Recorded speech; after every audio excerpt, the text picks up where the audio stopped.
When Maya accidentally opened a playlist she hadn't touched in 5 years, her heart stopped. It was created by the man who broke her heart, the one who said she was just a distraction from his real life.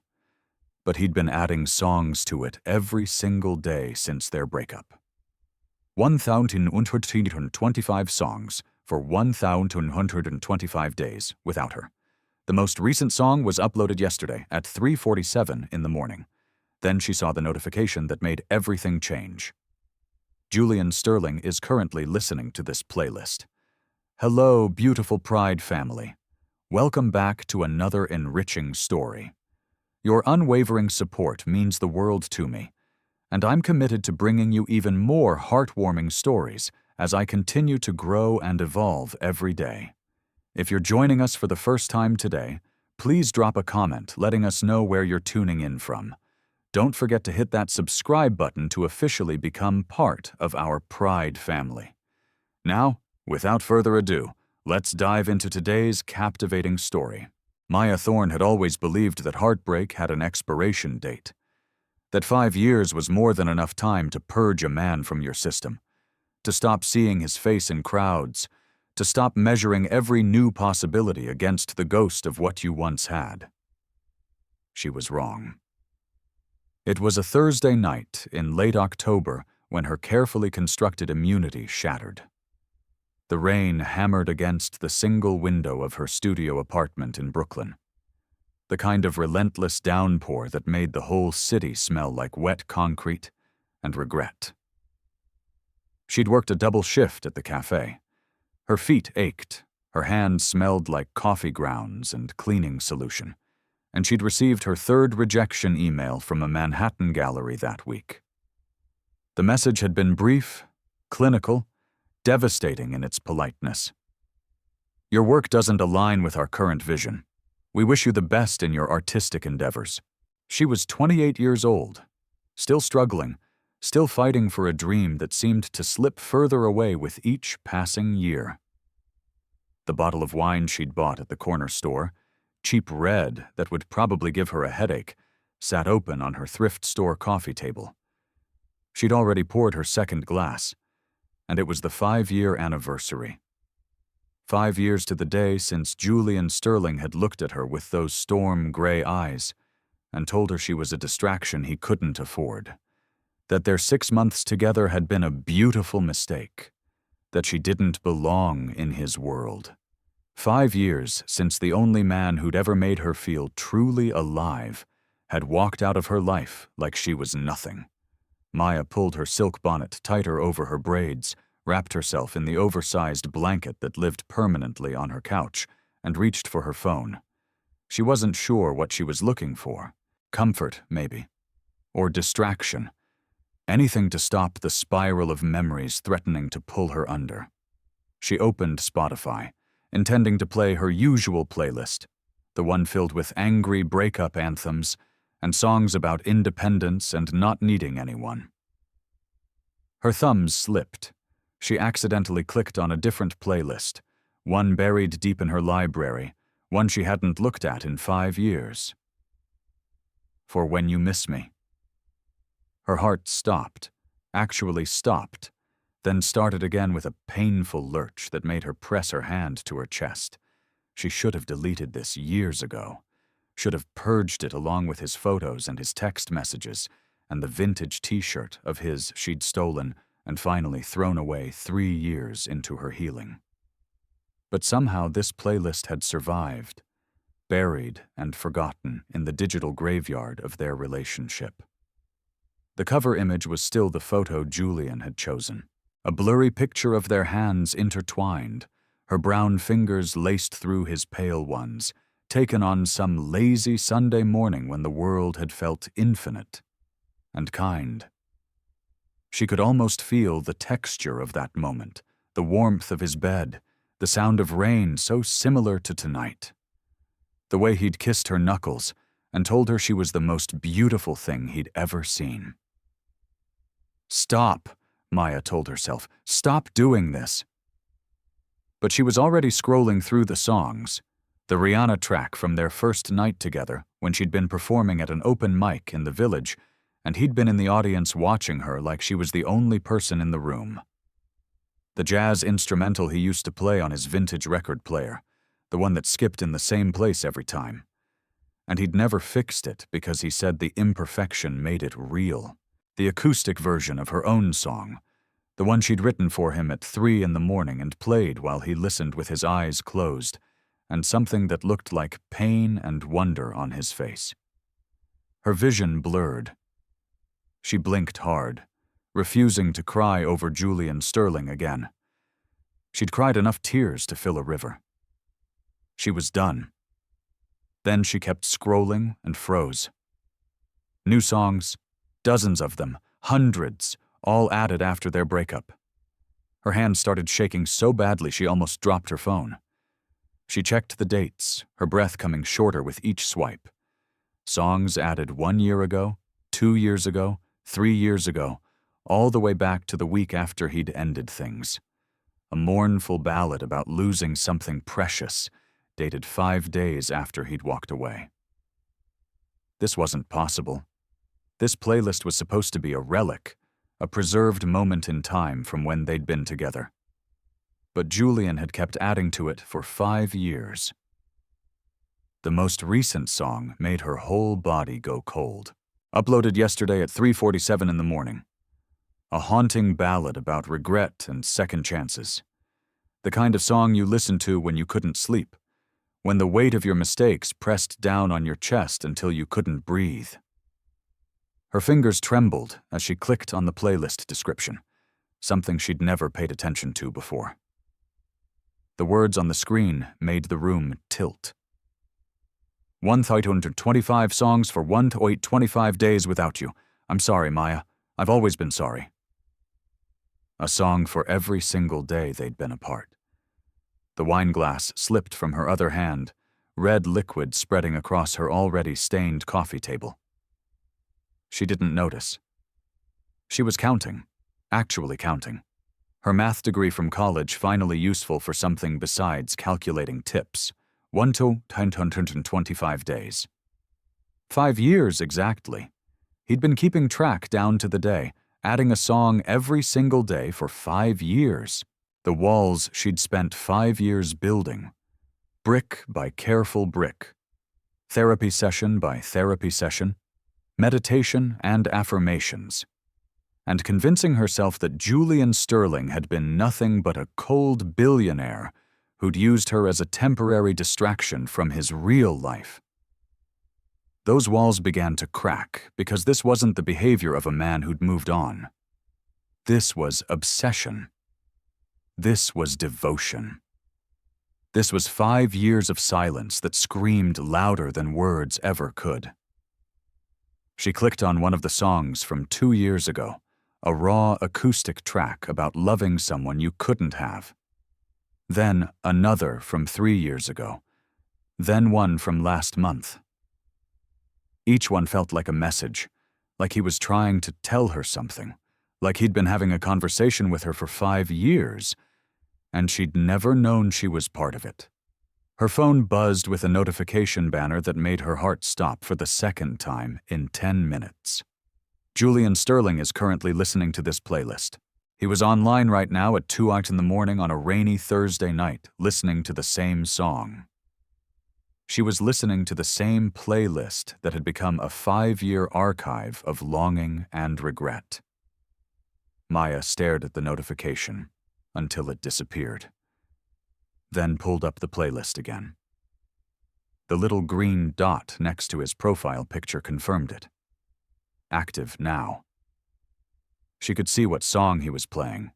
The jazz instrumental. Their song, the one with the skip.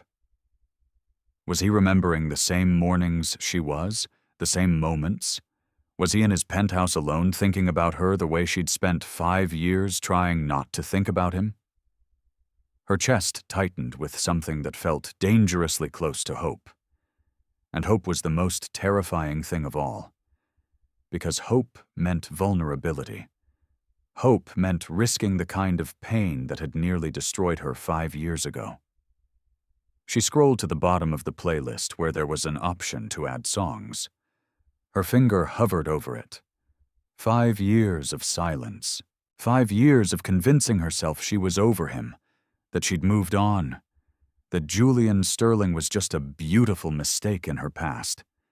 And yet here she was, crying on her couch at 2 a.m, realizing with absolute crushing certainty that she'd never stopped loving him. Not for a single day. Not for a single hour. The realization broke something open inside her. She dated other men, had even tried to fall in love again, but every single one of them had been measured against Julian and found wanting. None of them had looked at her art the way he had, like it mattered, like it meant something. None of them had listened to her music with that intense focus, like every note was precious. None of them had made her feel seen, truly seen, the way he had in those 6 perfect months before everything fell apart. She noticed something else as she scrolled back through the songs more carefully. Her artist's eye caught patterns. The songs from 3 years ago were different. Darker tracks about fighting battles alone, about pain, about fear. There were songs about hospital rooms and saying goodbye and preparing for the end. What did that mean? Then there was a gap. She noticed it now. A 3-month silence about 2 years ago, where no songs had been added at all. Complete radio silence. Then they resumed, but different somehow, more hopeful, less desperate, like something fundamental had changed. What had happened to Julian Sterling in the past 5 years? What battles had he been fighting? What had he been trying to tell her through these songs? Her phone screen showed he was still active, still listening. They were connected in this moment, separated by the city but bound by the same memories, the same music, the same ache. The intimacy of it made her breath catch. This was the closest they'd been in 5 years, both of them alone in the darkness, reaching for the same pieces of their past. Before she could overthink it, before the wine courage wore off, Maya clicked Add Song. She searched for a track she knew he'd understand, an angry anthem about betrayal and moving on, and added it to the playlist. Then she watched her phone like it was a live grenade. 3 minutes passed, the longest 3 minutes of her life. Then the playlist updated. A new song appeared, a raw acoustic track about regret, about being sorry, about wanting to take back every mistake.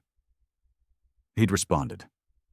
After 5 years of silence, after 1,825 days of adding songs into the void, Julian had seen her addition and responded.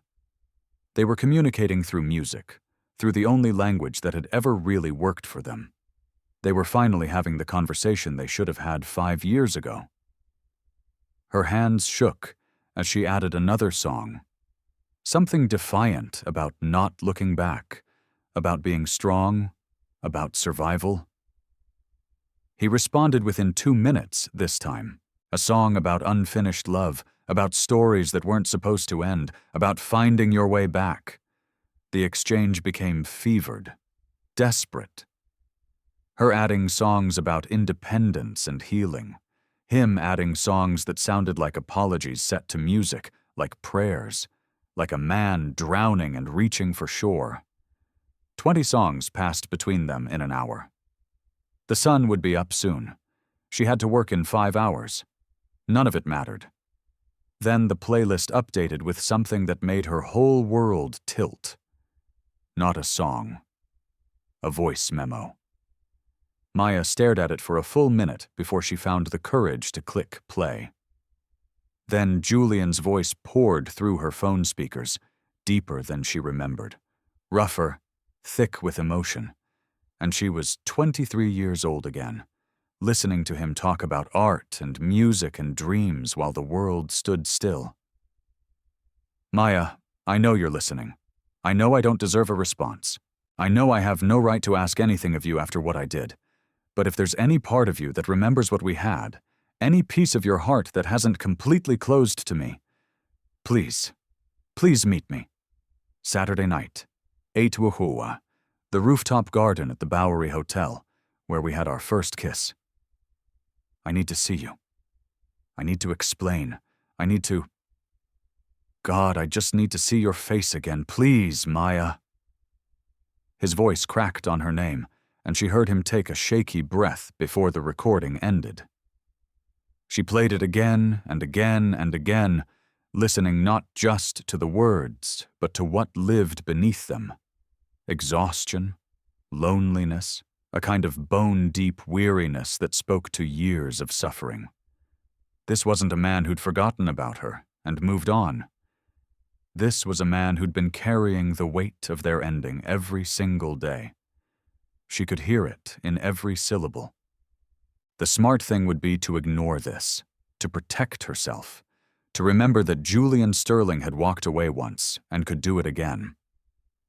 But when had she ever been smart where he was concerned? Friday passed in a blur. She called Cassidy, her best friend since college, the one who'd held her through the worst of the breakup, who'd kept her from calling Julian 1,000 times in those first devastating months. Cassidy came over with coffee and breakfast sandwiches and found Maya still on the couch, still in her sleep clothes, phone clutched in her hand with the playlist on the screen. "Girl, what happened? You look like you've seen a ghost." Maya handed over her phone without a word, watched Cassidy's eyes widen as she scrolled through the playlist, as she read the description, as she listened to the voice memo. "Oh, hell no," Cassidy said, but her voice was gentler than her words. "Maya, you cannot be seriously considering this. He added a song every day for 5 years, Cassidy. Every single day." "Okay. And so what? You know what Julian Sterling is now? He's not the guy you dated. He's a billionaire worth over $8 billion. I looked him up last night when I couldn't sleep. Been reading about him for hours. He's known for being reclusive, absolutely ruthless in business. There are articles about how cold he is, how he destroyed 3 competitors last year without breaking a sweat. He hasn't been photographed with a woman in years. The man's built walls so high nobody can reach him." "Maybe that's why he's been adding songs to a playlist," Maya said quietly. "Maybe he's been just as alone as I have." Cassidy sat down next to her, took her hand. "What do you want to do, really?" Maya closed her eyes. The honest answer terrified her. "I want to see him again. I want to know why. I just want to see him." "If that's what you really want, then go, but promise me something. Promise me you'll protect your heart this time. Don't let him destroy you again." But even as Cassidy said it, even as Maya promised, they both knew it was too late. Her heart had never stopped being his. Saturday arrived with cruel perfection. One of those October evenings when the city glowed gold and the air felt full of possibility. Maya told herself 50 times she wasn't going. Told herself while she showered, while she stood in front of her tiny closet, while she pulled out the black silk dress she'd been saving for something special. The one that made her skin glow and hugged her curves in a way that made her feel powerful and beautiful. She told herself she wasn't going while doing her makeup, taking extra time with her eyes, while taking down her braids, and letting her natural hair fall in soft waves around her shoulders, while putting on the perfume she'd worn 5 years ago, the one he'd loved, the one that used to make him bury his face in her neck and breathe her in like she was oxygen. At 7:45, she was standing on the street corner wearing her most beautiful dress and heels that made her legs look endless, telling herself she could still turn around and go home. At 7:50, she was in an Uber heading to the Bowery Hotel, watching the city blur past, her heart beating so hard she pressed her hand to her chest to make sure it didn't escape. The hotel was exactly as she remembered, all understated elegance and old New York charm. The elevator ride to the rooftop felt eternal. She watched the numbers climb, each floor bringing her closer to a moment that would either heal her or break her all over again. Her reflection in the mirrored walls showed a woman who looked far more composed than she felt. The dress had been the right choice. She looked good, strong, like someone who'd survived and thrived, even if the truth was far more complicated. The elevator doors opened, and Maya stepped into a dream. Or maybe a memory? She couldn't tell anymore. The rooftop garden had been completely transformed, closed to the public. Fairy lights strung between potted trees created a canopy of stars. Candles covered every surface, their flames dancing in the gentle breeze. A string quartet played softly in the corner, something classical and achingly beautiful. And there, standing by the edge, with the glittering Manhattan skyline behind him, backlit by the setting sun, was Julian Sterling. Her breath left her body in a rush. He was devastating, taller than she'd remembered, 6'3" of lean muscle in a perfectly tailored black suit that probably cost more than 3 months of her rent. Broader in the shoulders. His dark hair was slightly longer, touching his collar in a way that made her fingers itch to touch it. Sharp jaw, high cheekbones, and those eyes. Those storm-gray eyes that had haunted her dreams for 5 years, fixed on her with an intensity that made her feel pinned in place. But there was something different about him, too. A hardness that hadn't been there before. Like he'd been carved from marble. Like he'd forgotten how to be soft. Deep shadows under his eyes that spoke of too many sleepless nights. And beneath the carefully controlled exterior, something that looked almost fragile, like he was holding himself together through sheer force of will. The air between them crackled with 5 years of longing, anger, unresolved passion, and desperate hope. Julian hadn't moved since the elevator doors opened, hadn't looked away from her face. He was staring at her like she was a miracle, like he couldn't quite believe she was real, like if he blinked, she might disappear. Maya forced her legs to move, forced herself to walk toward him, even though every step felt like walking through fire. She stopped a few feet away, maintaining distance because if she got too close, she'd either slap him or kiss him, and she genuinely didn't know which would happen first. "You have 5 minutes," she said, and was proud that her voice came out steady. 5 minutes to explain, to say whatever you need to say." Julian's carefully constructed composure cracked immediately. His voice when he spoke was rough, raw, nothing like the controlled billionaire CEO the world saw. "You came. I wasn't sure. I hoped. But I didn't let myself believe you would. 4 minutes and 30 seconds now." He ran a hand through his hair, a gesture so familiar it made her chest ache. "You're so beautiful, even more than I remembered. I've tried to remember exactly what you looked like, but my memory didn't do you justice. You're radiant, more powerful, more everything." "Stop, please." Maya cut him off, her voice shaking now with anger and hurt bubbling up after 5 years of suppression. "Did you call me out just to stand there and give me pretty words? You ended it, Julian. You looked me in the eyes and told me I was a distraction from your real life, that I didn't fit into your world. That what we had was a beautiful mistake. So what is this? Nostalgia? Are you bored? Is the great Julian Sterling looking for entertainment?" "No." The word came out harsh, almost desperate. He took a step closer, and she caught his scent. The same cologne after all these years, and the familiarity of it crashed over her like a wave. "No, Maya, I lied about all of it." She laughed, but it came out bitter. "Well, that makes me feel so much better. I lied because I'm a coward. I lied because ending things with you was the biggest mistake of my life, and I've spent every single day since trying to find a way back to you." His voice cracked, and he stopped, took a breath. "I destroyed the only real thing I've ever had because I was too broken, too scared to hold on to it." The raw honesty in his voice made her walls shake. "If you felt that way, why didn't you just call, text, anything? Why 5 years of silence? Because I didn't think you'd ever forgive me." Julian's eyes were bright with unshed tears, and Maya had never seen him cry, not once in their 6 months together. "I didn't think I deserved forgiveness. The playlist was all I could manage. A pathetic, silent apology stretched across 5 years. One song for every day without you because I couldn't stop counting. Couldn't stop marking time by your absence. His phone buzzed in his pocket. And again, he ignored it completely, eyes never leaving her face. She caught a glimpse when he silenced it. Multiple missed calls from a name that made her heart skip. Dr. Elena Vance. A doctor? Why was a doctor calling him repeatedly on a Saturday night?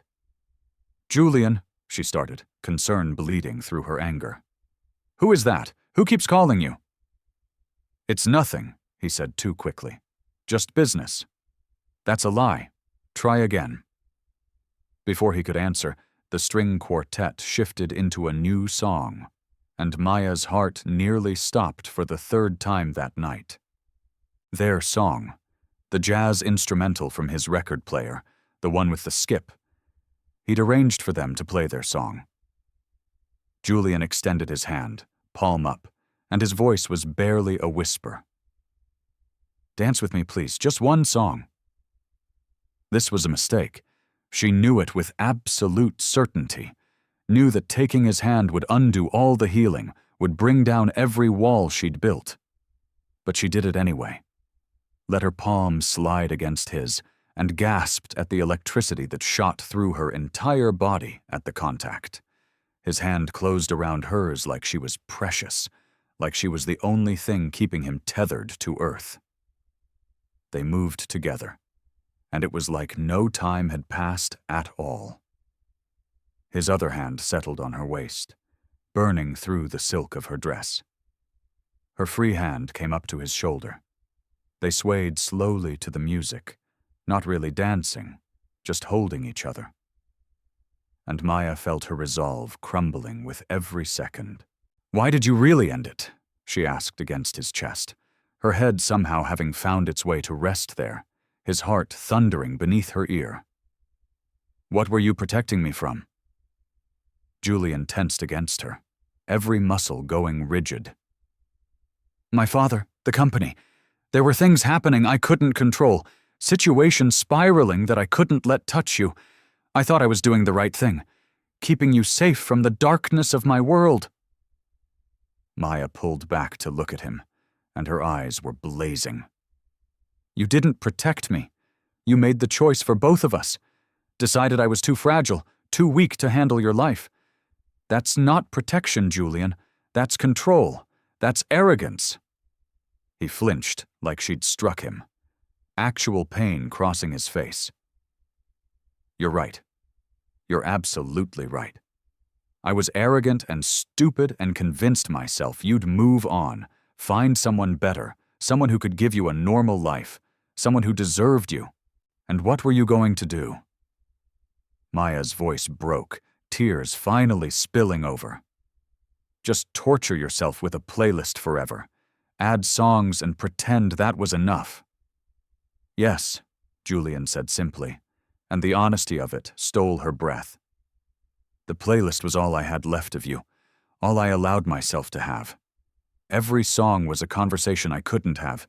Every lyric was something I needed to say, but didn't have the courage to. I'd listen to it and pretend you could hear me. Pretend you knew that not a single day passed where I didn't think about you, miss you, love you. The song ended, but they didn't separate. They stood inches apart, his hands still on her waist, her hands still in his. Both of them breathing hard like they'd run a marathon instead of swaying to music. Julian's eyes dropped to her lips. His voice was barely a whisper. Tell me you didn't feel it, too. Tell me the last 5 years weren't as empty for you as they were for me. Tell me you don't still feel this connection burning between us. Maya couldn't. The truth was written all over her face. I hate you for still making me feel this way. I hate that 5 years and therapy and meditation and every self-help book written hasn't made me immune to you. Then hate me, Julian said, and his voice was raw and desperate and real. Use me to purge every angry feeling, but please, Maya, please let me try to earn you back. Let me prove this isn't nostalgia or boredom. Let me show you that you've been the only thing that mattered for 5 years. Just let me try. His phone rang. Actually rang, shattering the moment. Julian looked at the screen and all the color drained from his face. He looked up at her, conflict written in every line of his body. I have to take this. I'm sorry. I have to. He walked to the far side of the rooftop, and Maya watched him answer. Watched his entire body go rigid. She couldn't hear the conversation, but she could see him run a hand through his hair in agitation, could see his jaw clench, could see him pace like a caged animal. When he returned several minutes later, he was visibly shaken. The vulnerability from before locked behind walls again. I have to go, he said, and the word seemed to cause him physical pain. Early meeting tomorrow. I'm sorry, You're lying, Maya said flatly. That wasn't about business. I can't, Julian started, then stopped. His eyes closed briefly. Please trust me. There are things I need to handle, things I will explain, but not tonight. Not like this. The dismissal stung worse than she expected. This was it. History repeating itself. Him pulling away, shutting her out, deciding what she could and couldn't handle. She turned toward the elevator, blinking back tears. Maya, wait. She stopped but didn't turn around. Can I see you again? Tomorrow, the day after, every day, however you'll allow it. She should say no, should protect herself, should walk away with her dignity intact. Instead, she turned back and found him watching her with such desperate hope it made her chest ache. Give me one good reason why I should risk my heart again. Julian's answer was simple and devastating. Because I love you. Have loved you every single day since we met. Loved you through the breakup. Loved you through 5 years of silence. Will love you until the day I die. Nothing has changed that. Nothing could. Pretty words aren't enough anymore, Maya said. But her voice was softer now. I'm not the naive 23-year-old girl you left. I've been hurt. I've rebuilt myself. I've learned to protect my heart. Then let me prove it, Julian said, taking a step toward her. Let me show you this is real. An idea formed. Reckless and probably stupid, but she was already here, already invested, already falling. You want me back? Fine. You have 1 month to prove it, but we do it my way. His eyes flashed with interest. Your way? No private jets, no expensive restaurants, no billionaire lifestyle.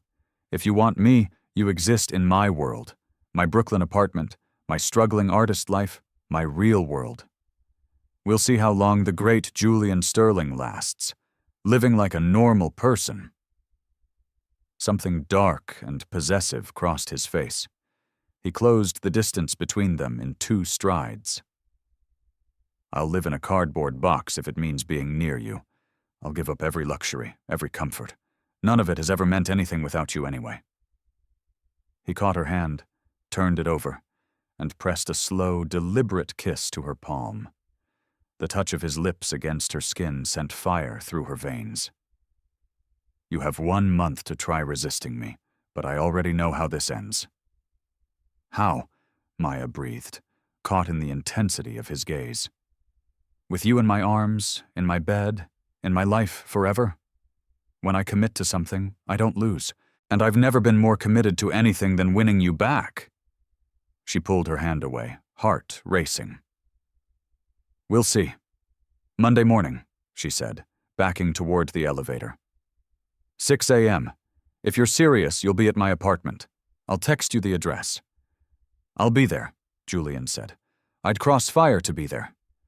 The elevator doors closed on his face, and Maya slumped against the wall, shaking. As the car descended, she pulled out her phone and looked through the rear window, watching the rooftop through the glass elevator shaft. A sleek black car pulled up.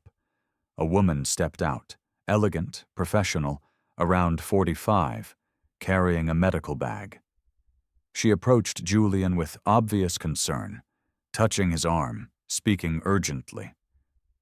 Julian's whole posture changed, becoming almost defeated in a way Maya had never seen.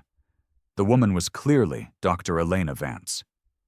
But why did Julian need a doctor? And why did he look so exhausted, so fragile as he talked to her? Worry eclipsed Maya's anger. Something was wrong. Something he wasn't telling her. Monday morning arrived cold and gray, the kind of November morning that made summer feel like a dream. Maya woke at 5:30, having barely slept. She'd changed her sheets, cleaned her tiny studio apartment until it gleamed, then felt stupid for caring what Julian thought of her space. This wasn't about impressing him. This was about making him see her real life. The one without penthouses and private cars and unlimited resources. At 5:59, she was pacing, wearing old jeans and an oversized sweater, her hair in a simple ponytail. No makeup. If he wanted her world, he got the real version. At exactly 6 a.m., a knock sounded on her door. She opened it to find Julian, standing in her hallway, wearing jeans and a simple black t-shirt. She'd never seen him in anything but designer suits. The jeans fit him perfectly. The t-shirt stretched across shoulders that seemed broader than she remembered. His hair was slightly damp, like he'd just showered, and he was holding 2 coffees from her favorite corner shop and a bag of bagels. "How did you know my coffee order?" she asked, taking the cup he offered. "I remember everything about you, Maya. You take it with cream and 2 sugars. You like everything bagels with plain cream cheese. You drink orange juice in the morning, but only if it has pulp. You hate pulp-free. You say it's a crime against citrus. You listen to jazz when you paint and indie when you write music. You hum when you're concentrating. Should I continue?" She stared at him, heart doing something complicated in her chest. "That was 5 years ago." "There are some things you don't forget," he said. Thus began the most surreal month of Maya's life. Julian showed up every morning at 6 a.m. with coffee, learning the new details of her routine, the ways she'd changed, syncing his billion-dollar empire schedule to her struggling artist life. He'd work from her apartment until she left for her shift at the cafe. Then he'd follow. The first time he walked into the Brooklyn cafe where she worked, every head turned. He was too polished, too expensive-looking even in casual clothes, like a panther walking into a room full of house cats. He ordered a black coffee, left a $20 tip that made Maya hiss at him in warning, and settled into the corner booth with his laptop. She watched him throughout her shift. This man who ran a multi-billion-dollar empire, conducting video conferences with Tokyo and London from a cramped booth in Brooklyn while she served tables. He looked up every few minutes to find her. Like he needed to confirm she was still there, still real. On day 3, he carried her art supplies to a pop-up gallery showing in Bushwick, stood quietly in the corner while she set up her pieces, pride radiating from him in waves. When the gallery owner, a pretentious man in his 50s, with a goatee and black turtleneck, cruelly dismissed her work as derivative and uninspired, Maya watched Julian's hands curl into fists. Watched his jaw clench so tight it must have hurt. But he didn't intervene, didn't pull out his wallet or make threats or use his power. He let her handle it herself, watched her defend her art, hold her ground, stand up for herself. Only later in her apartment did he pull her into his arms while she cried angry tears. "He's a fool," Julian said against her hair. "Your work is extraordinary. That piece with the fractured mirrors reflecting different versions of the same face. That's genius. That's pain and beauty and truth all at once." He wouldn't know real art if it hung itself in the Guggenheim. "You're biased," she said, but didn't pull away from his embrace. "Absolutely. I'm completely helplessly biased toward everything you create." By the end of week 1, Julian had taken the subway with her 17 times. She watched this germophobic billionaire stand in crowded cars, clearly uncomfortable, but doing it anyway because it was her world. He'd hold the pole with one hand and her with the other, his body curved protectively around hers when the train got too packed. Week 2 brought small changes she tried not to notice. He started keeping a toothbrush at her apartment, left a charger by her bed, bought groceries without being asked, and learned to cook simple meals in her tiny kitchen. She'd come home from work to find him chopping vegetables, classical music playing from his phone, looking more at peace than she'd ever seen him in any penthouse. They talked for hours late into the night. He asked about her music, remembered every detail she shared, listened to rough cuts of new songs, and gave thoughtful feedback. He supported her dreams without trying to fix everything with money, though she noticed small things: the guitar strings that appeared on her keyboard, the art supplies that restocked themselves, the flyer for a songwriter's workshop with a sticky note in his handwriting that just said, "You should do this." But there were cracks in the facade. Phone calls he'd take in her bathroom coming back tense, moments where he'd zone out, hand unconsciously going to his chest, face going pale. Once she caught him taking pills. "Just vitamins," he said quickly. But she wasn't sure she believed him. 2 weeks in, on a rainy Wednesday night, Maya sat at her keyboard working on a new song. Something raw and vulnerable about second chances and learning to trust again, about walls coming down and letting someone see the scared parts of you. Julian was on her couch, laptop balanced on his knees, supposedly working, but she could feel his eyes on her more often than his screen. When she finished, the last notes hanging in the air, she looked up to find him watching her with tears streaming down his face. Julian. He set the laptop aside, not bothering to wipe his eyes. That was... He stopped, his voice completely wrecked. "That was us. That song. That's what I've been trying to say for 5 years." The air between them went thick with tension, emotional and physical, and unbearable. Maya stood from the keyboard, crossed to where he sat. Every rational thought in her head screamed to stay cautious, stay protected. But her heart had never been good at listening to reason where Julian was concerned. "Stay tonight," she said. "Not on the couch. With me." Julian's control visibly fractured. His eyes went dark. His breathing changed. "Maya, if I stay, I don't trust myself to keep things slow. 5 years of wanting you is a barely leashed storm inside me." She reached out, traced the line of his jaw with her fingers. "Maybe I don't want slow. Maybe I'm tired of slow." Before he could respond, before either of them could close the distance that felt like miles and inches all at once, his phone rang. Julian looked at the screen, and every drop of color drained from his face. The transformation was instant and terrible.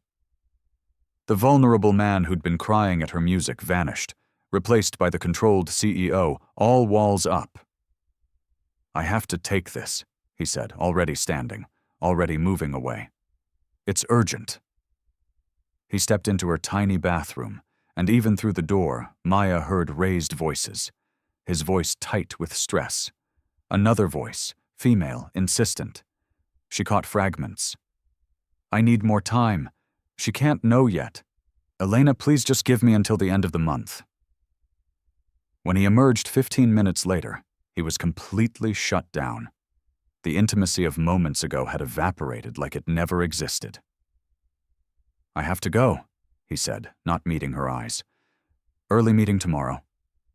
"It's 9 p.m., Maya said. "Julian, what's going on?" "I can't," he started, then stopped. "I'm sorry.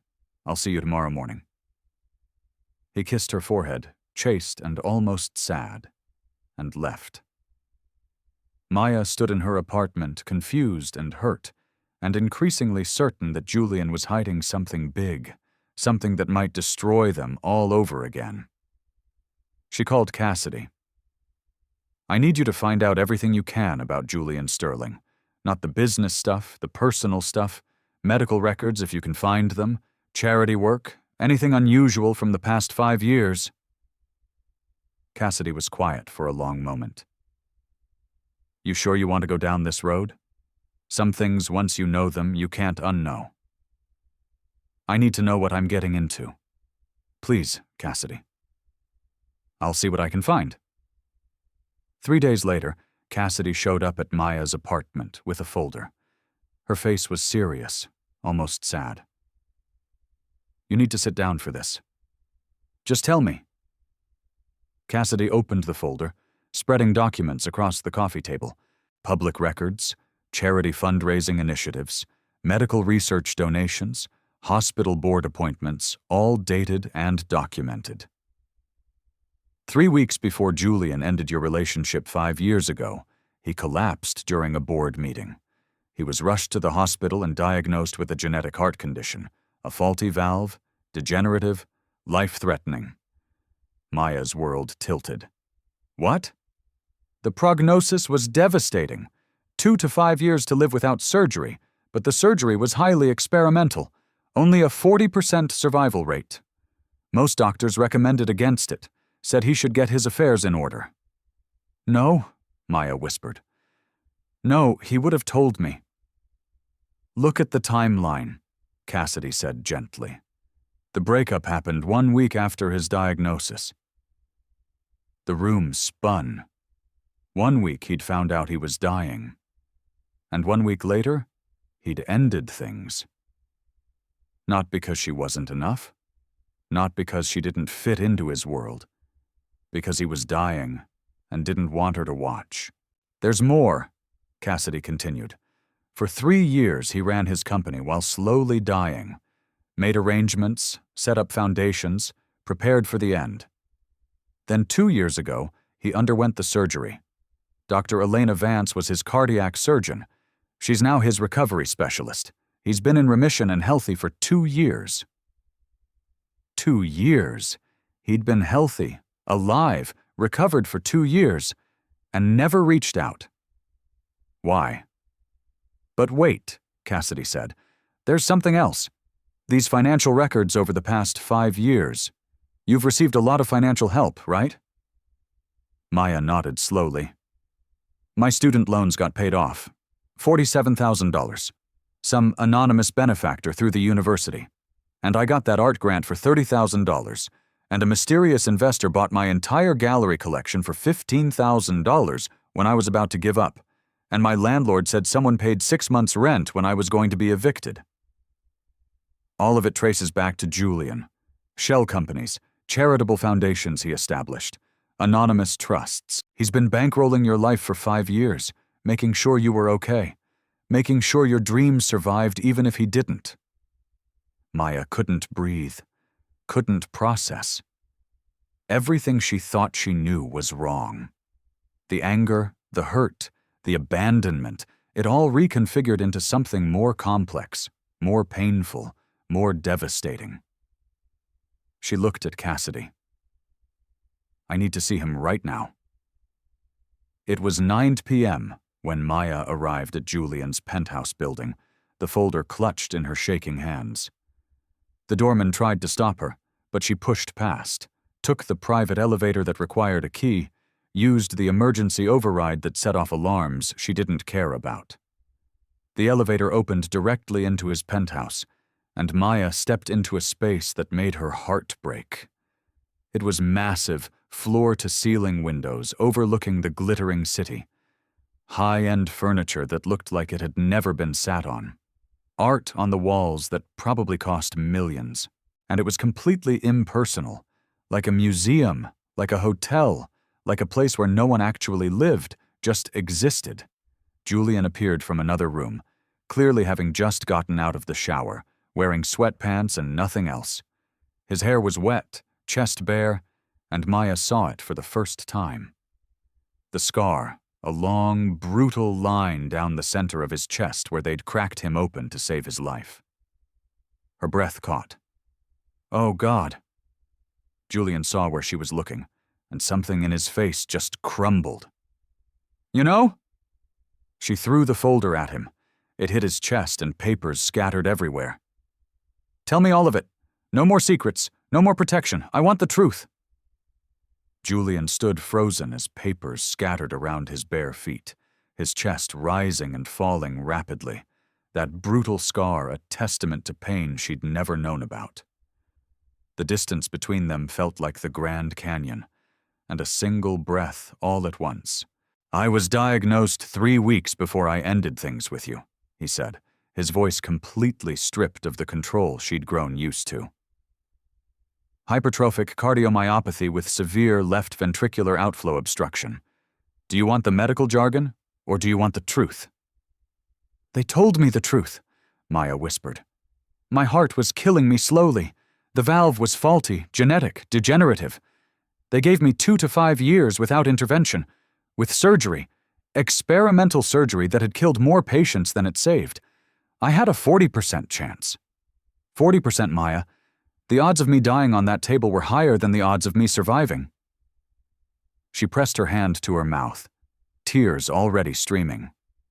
"You were 23 years old, brilliant and full of life, and so goddamn beautiful it hurt to look at you.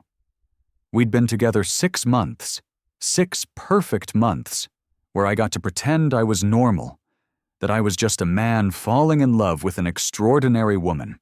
Then my body decided to remind me that nothing good in my life gets to last." "Julian," she started, but he kept going, words pouring out like a dam had broken. "I had a choice. Tell you I was dying and watch you sacrifice your entire future to play nurse to a man who probably wouldn't see his 35th birthday. Watch you give up art school, give up your music, give up everything you were meant to become so you could sit by a hospital bed and hold my hand while I deteriorated. Or lie.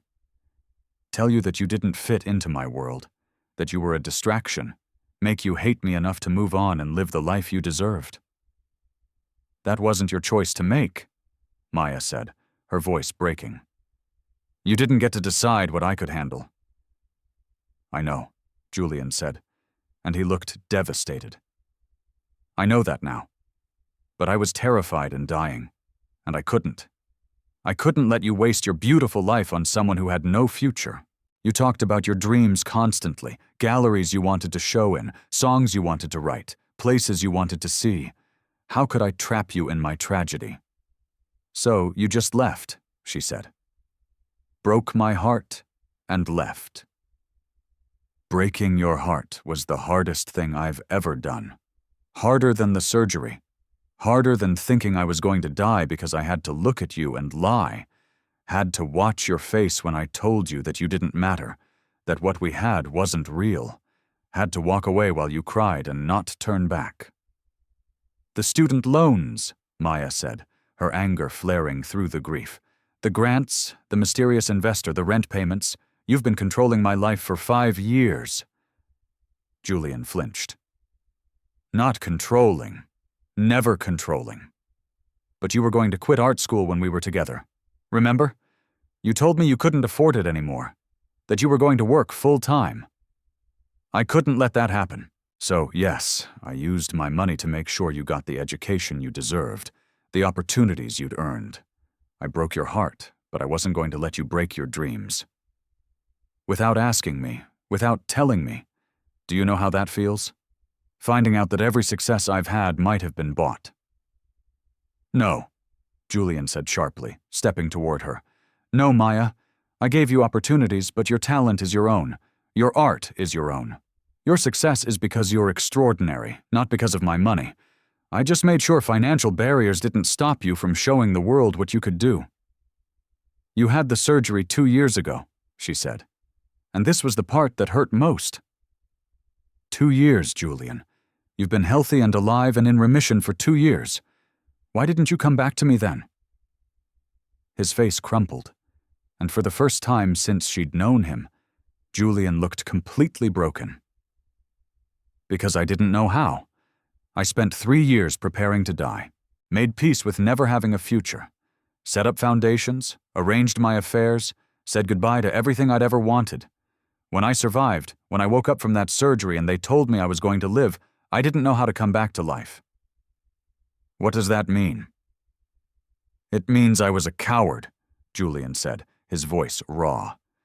"It means I'd spent 3 years convincing myself you'd moved on, found someone better, Someone who could give you the normal life I never could.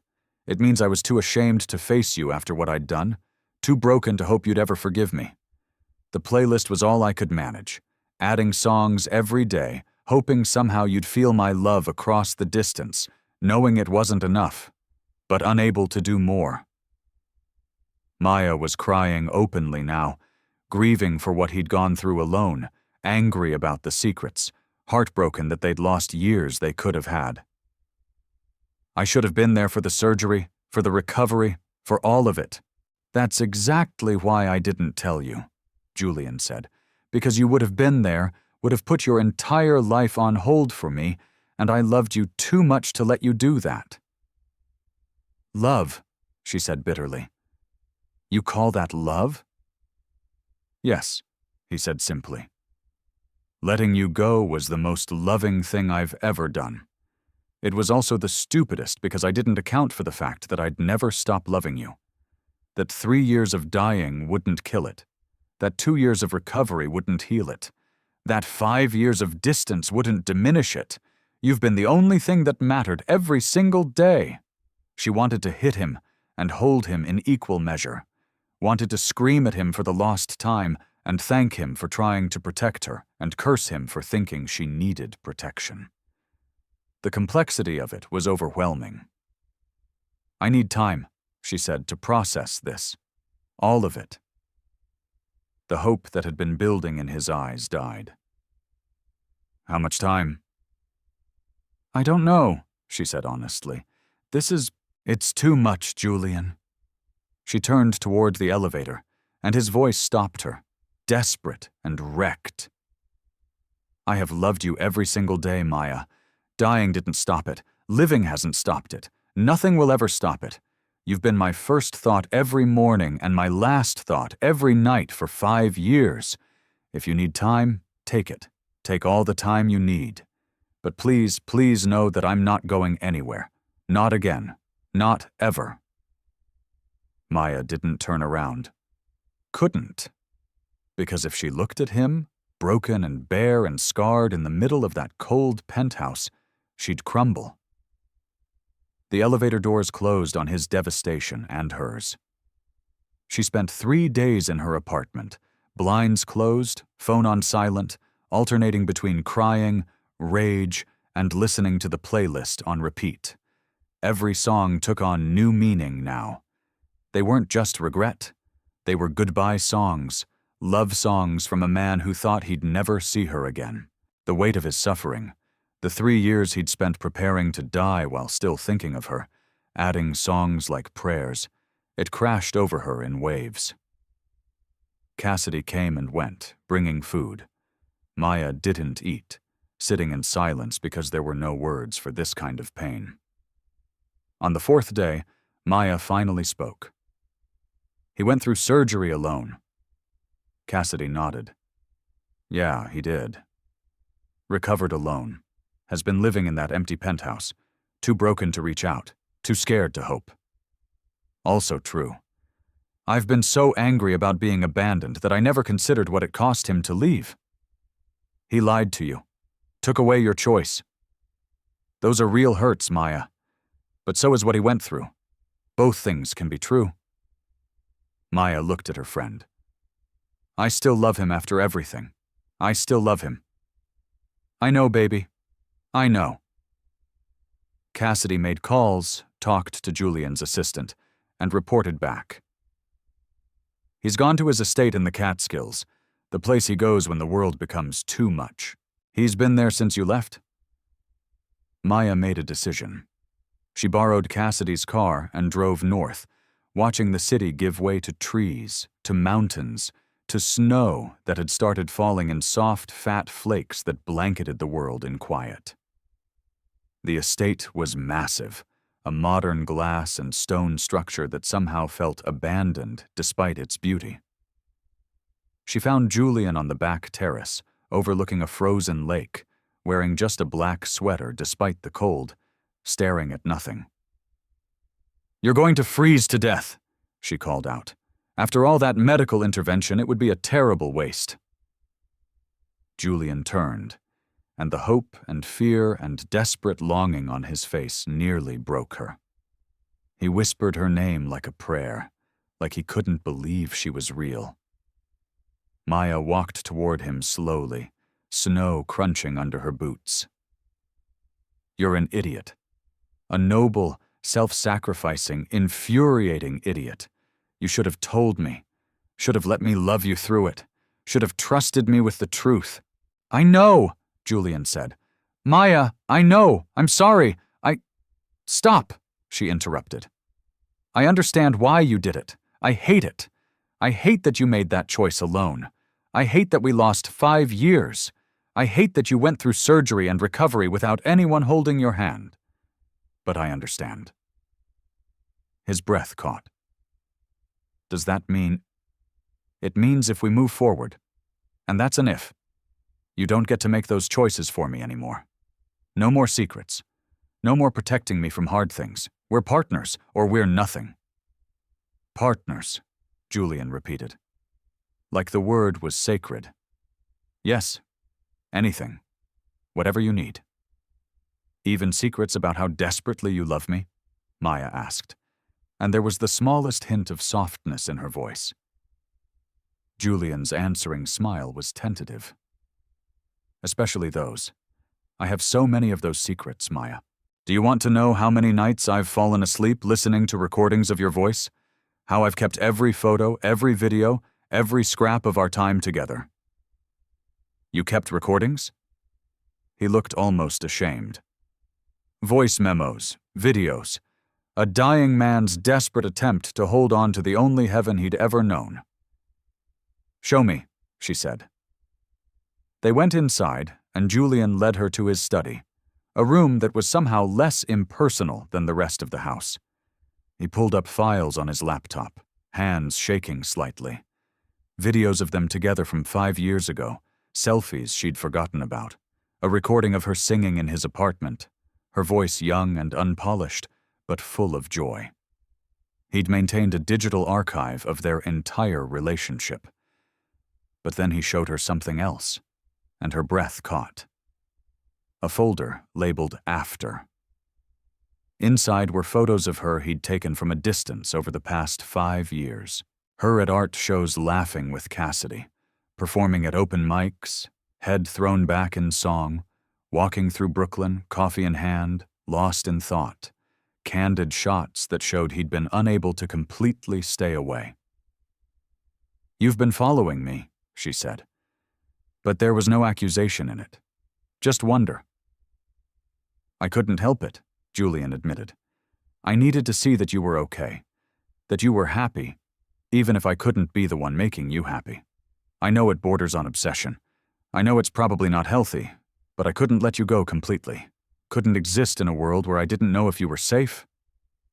"I wasn't happy," Maya said, her voice breaking. "I wasn't okay. I haven't been since the day you left." The confession hung between them, raw and honest and real.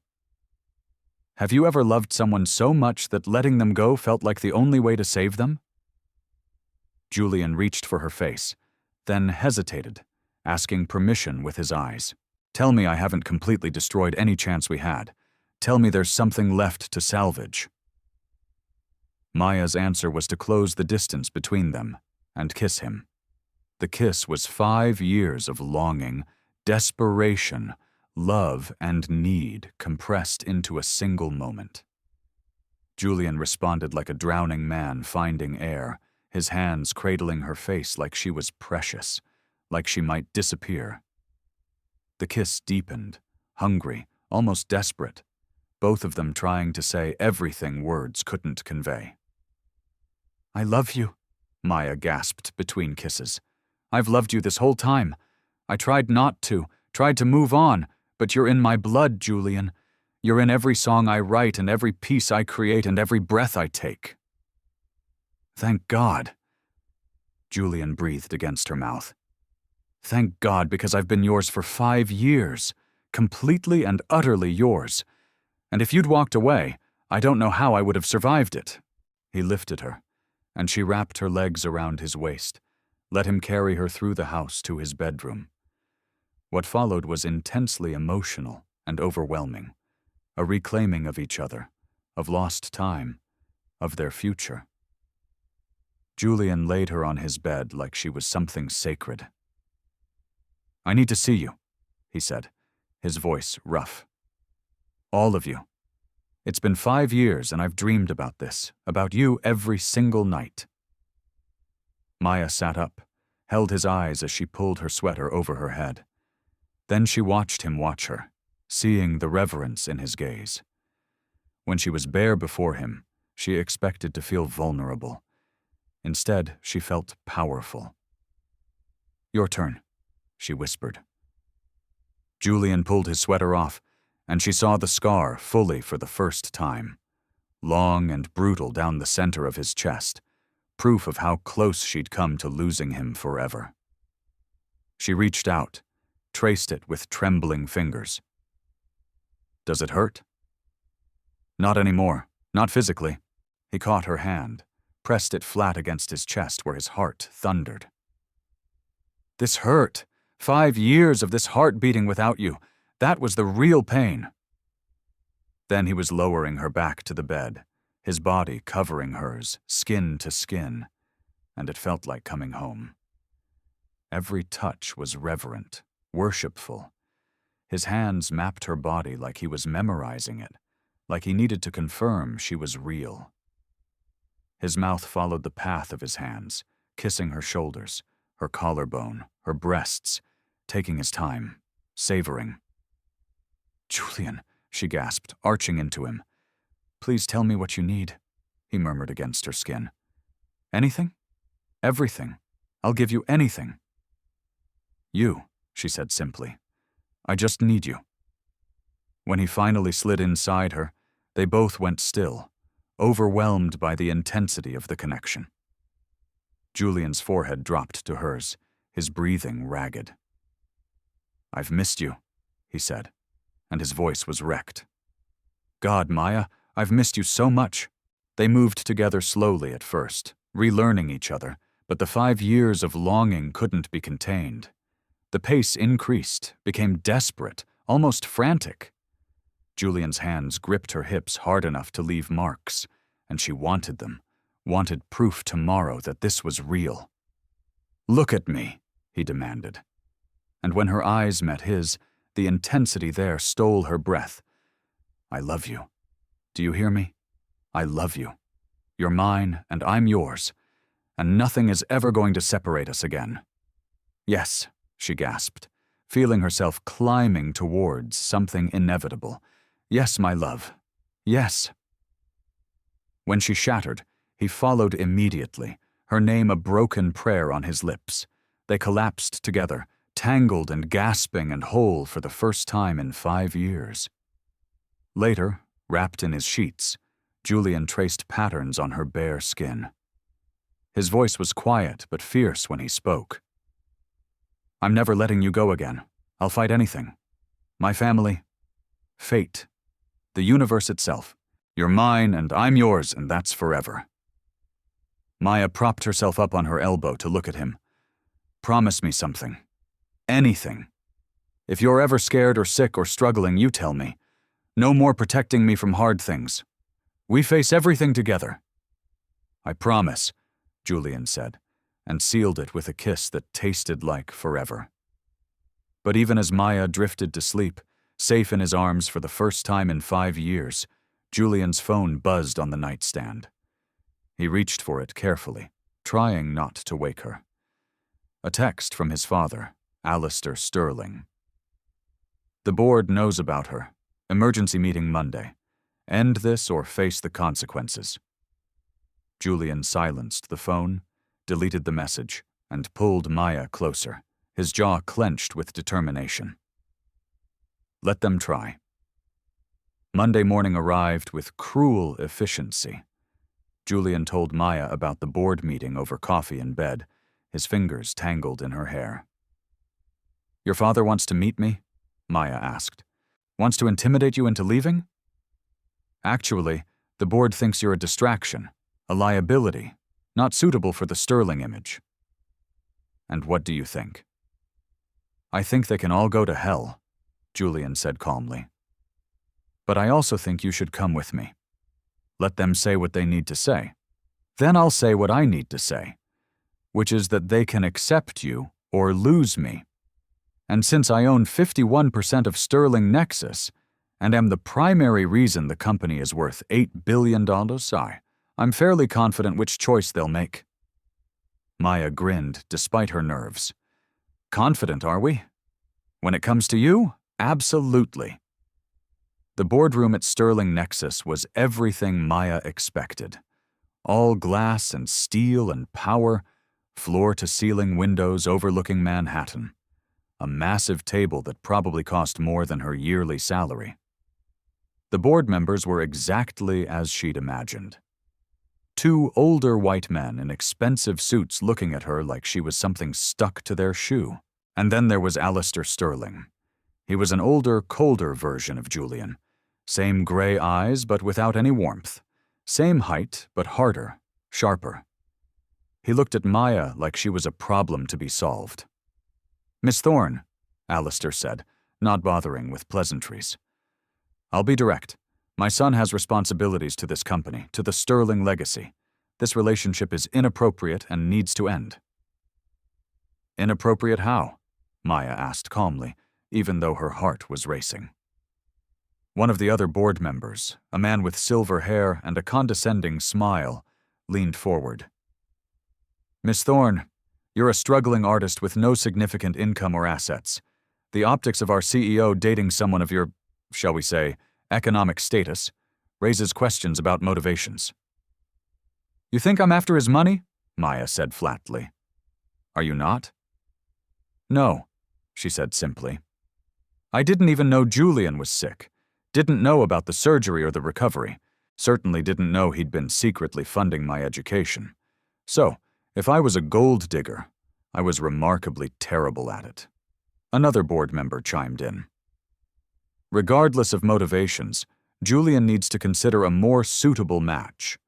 We've been discussing a potential merger with Hartley Technologies. Their daughter Victoria would be an appropriate partner. Similar backgrounds, aligned interests. You mean similar bank accounts? Maya said. Julian, who had been sitting silently, his hand resting on Maya's knee under the table in a gesture of support, finally spoke. Are you finished?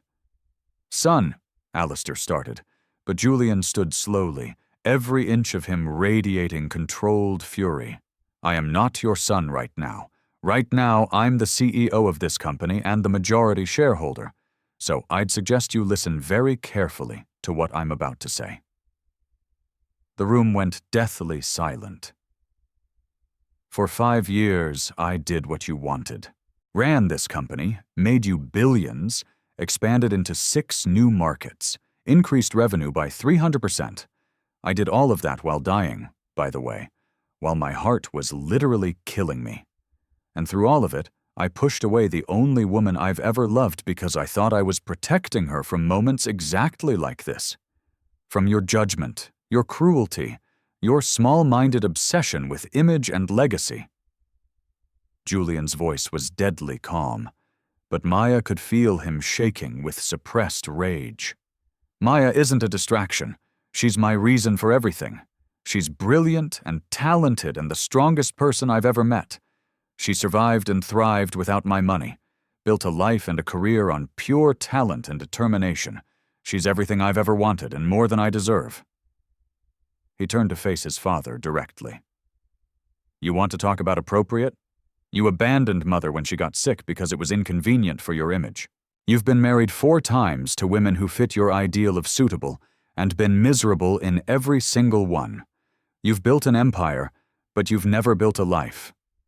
So, forgive me if I don't take relationship advice from you. Julian turned to address the full board. Here's what's going to happen. Maya is part of my life permanently. If the board has a problem with that, you're welcome to leave. I own 51% of this company. I am Sterling Nexus, and I'm done apologizing for choosing happiness over your outdated ideas of propriety. Alistair stood, face red with fury. You're making a mistake.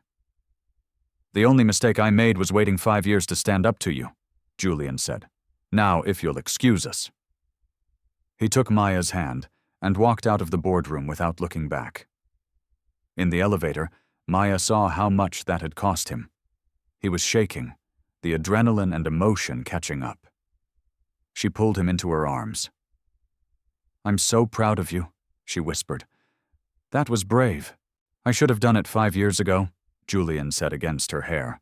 "Should have chosen you over everything else. You're choosing me now. That's what matters." As they left the building, Maya caught sight of Alistair standing by the windows, watching them go. For just a moment, their eyes met. Then Alistair did something unexpected. He nodded once, barely perceptible. Not approval exactly, but acknowledgement. Then he turned away. 3 days later, Julian asked Maya to meet him at Bethesda Fountain in Central Park. It was a Saturday afternoon, one of those perfect November days where the sun was bright and the air was crisp, and the leaves were still clinging to gold. She arrived to find a crowd gathered and her heart started racing. A stage had been set up. A full orchestra was assembling, tuning instruments. What was happening? Then she saw Julian step onto the stage, microphone in hand, and her world tilted. This was his nightmare. Public attention, emotional vulnerability, the exact opposite of his reclusive nature. But he was doing it anyway. "Excuse me, everyone." Julian's voice boomed through the speakers. "Can I have your attention, please?" The crowd quieted, phones already coming out to record. "My name is Julian Sterling, and 5 years ago, I made the worst mistake of my life. I let fear and pride take the most important person from me. I've spent every day since trying to find my way back to her." Maya's hands flew to her mouth. "Her name is Maya Thorne, and she's standing right there." Julian pointed directly at her, and hundreds of heads turned. "She's a brilliant artist and musician who deserves the world's recognition. She's been fighting for her dreams while I hid in penthouses and boardrooms. She's the bravest person I know, and she's given me a second chance I definitely don't deserve." The orchestra began to play, and Maya recognized the opening notes. Their jazz song, the one with the skip. Then another song layered in and another. A medley of songs from their playlist, orchestrated and beautiful and playing in Central Park for hundreds of strangers. Julian stepped down from the stage and walked toward her. The crowd parted like water. He dropped to one knee right there on the pathway in front of hundreds of phones, recording what would be viral by evening. Maya couldn't breathe. "I'm done being afraid," Julian said, pulling out a small velvet box. "Done hiding? Done wasting time? I want to spend the rest of my life making you happy, writing songs with you, building dreams together." He opened the box to reveal a ring that made her gasp, a vintage setting with a black diamond because she'd never been traditional, surrounded by smaller stones that caught the light. "Maya Thorne, will you marry me?" The crowd held its collective breath. Phones recorded.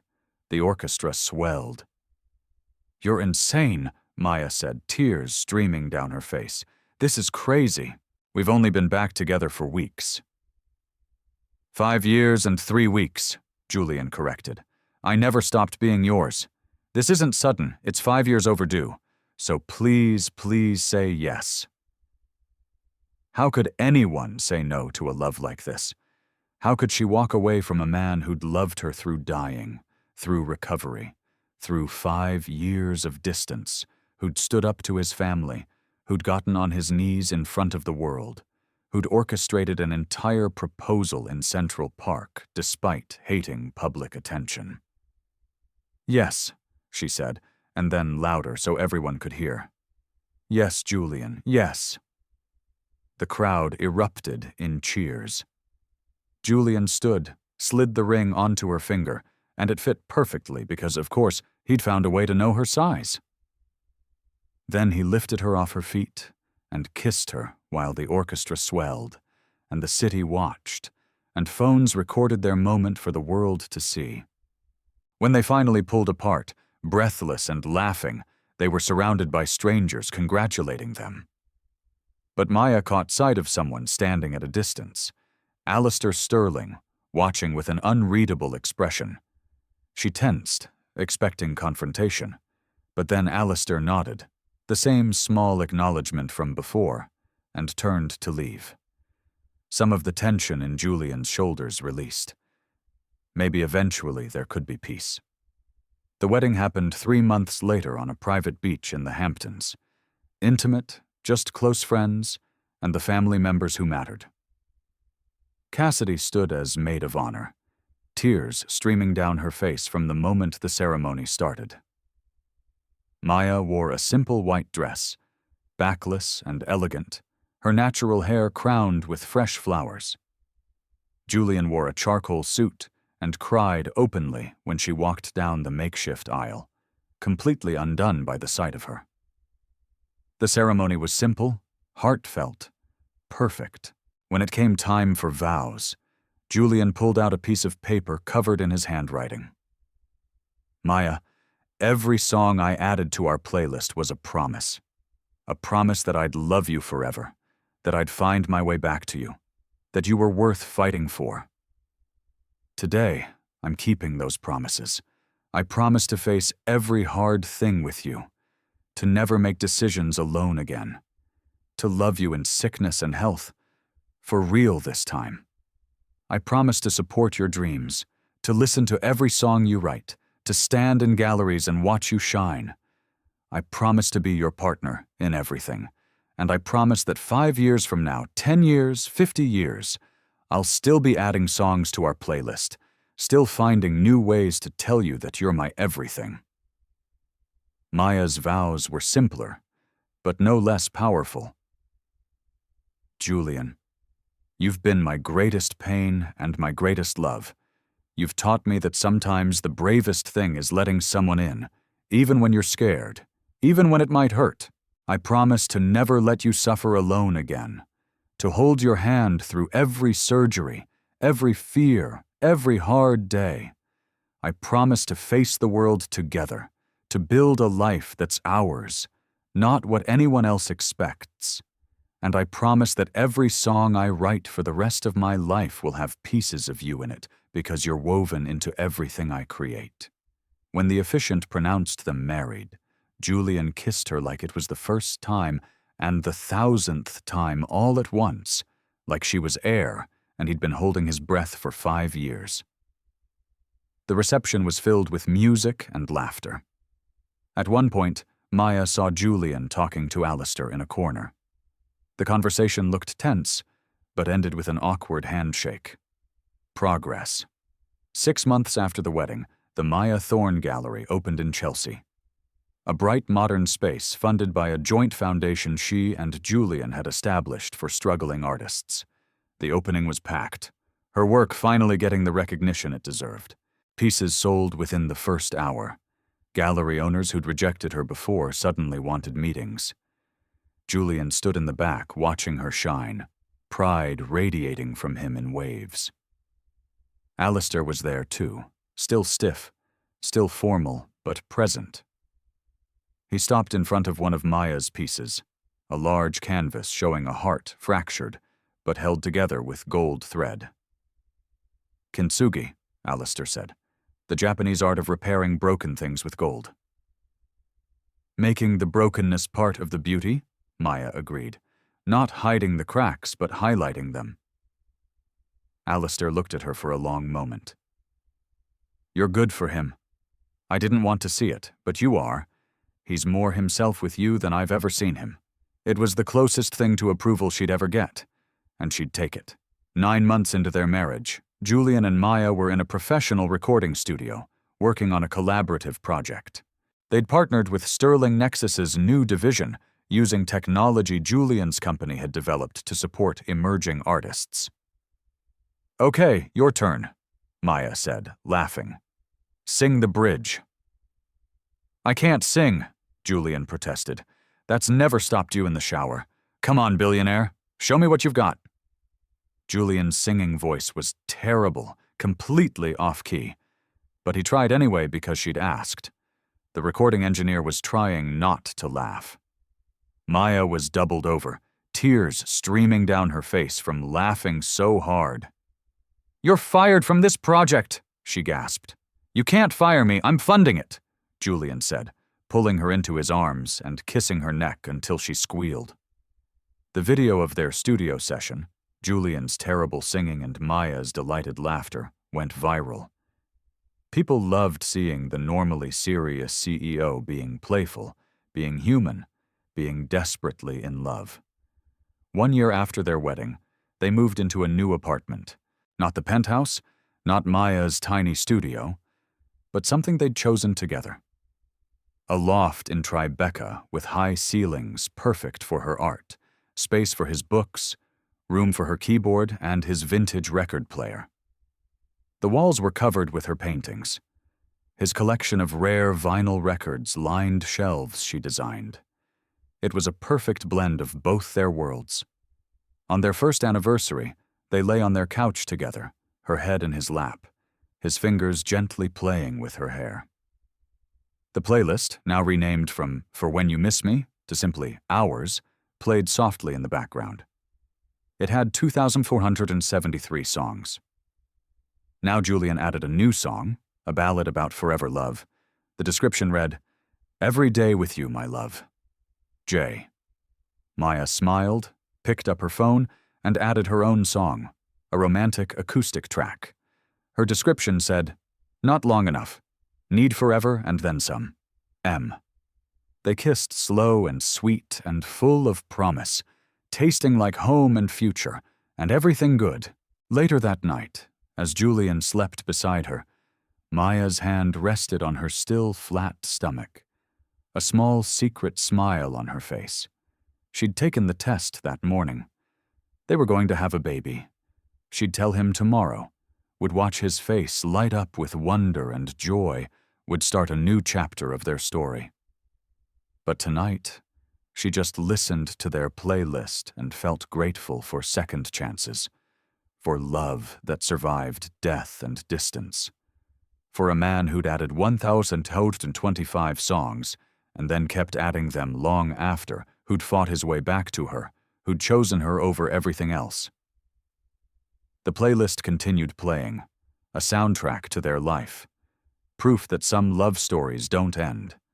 They just pause, waiting for the right moment to begin again.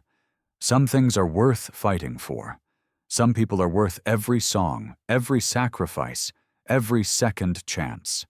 Maya and Julian had found their way back to each other against impossible odds, had built a life from the broken pieces of their past, had turned their pain into something beautiful. And it all started with a rainy Thursday night, a forgotten playlist, and a song added at 3:47 in the morning by a man who'd never stopped loving the woman who got away. Until she didn't get away anymore. Until she came back. Until their story, interrupted by fear and illness and terrible timing, finally got the ending it deserved. Not an ending, really, just a new beginning with a soundtrack that would last forever. The end.